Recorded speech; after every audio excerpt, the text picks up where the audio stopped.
Introduction: The Startup J-Curve, The 6 Steps to Entrepreneurial Success by Howard Love, an entrepreneur for 35 years who has founded and co-founded over 15 companies and has invested in more than 50 early-stage startups.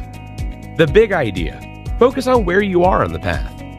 The book lays out the path from startup inception all the way to sale or IPO. The big idea is that knowing the 6 steps and recognizing where you are on the path can help you stay focused and take the right action.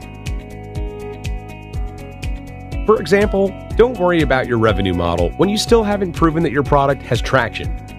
And don't get bogged down with strategies to scale when you haven't nailed your business model yet. The Valley of Death: The first 4 phases of the J-Curve. The first phase of the J-Curve is create. This is where you're getting the main ingredients together. A good idea, a strong team with complementary skills that will support each other during tough times, and money.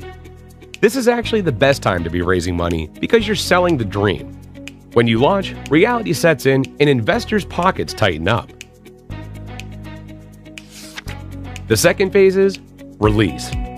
Push out your minimum viable product and start listening to customers as soon as possible, because they'll give you a reality check and point you in a better direction. The more time you spend adding features and perfecting your product, the more you fall in love with it, the more rigid your team becomes, and the more difficult it will be to pivot.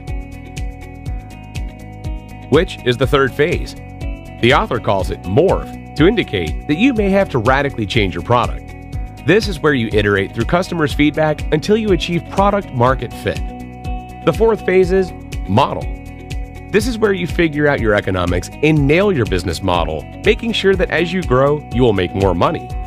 When a startup is flush with cash, a common mistake is to skip this stage and go directly into scaling mode, which can ruin the company. Focus on making sure that you have a business before you grow it. These phases, which the author refers to as the Valley of Death, are the toughest in the life cycle of a startup, because you start with a dream that's more than likely to get crushed, but you have to be prepared for this and persevere.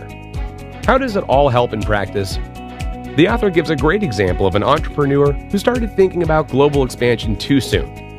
Franchising, new products and services, all the possibilities. It was exhausting.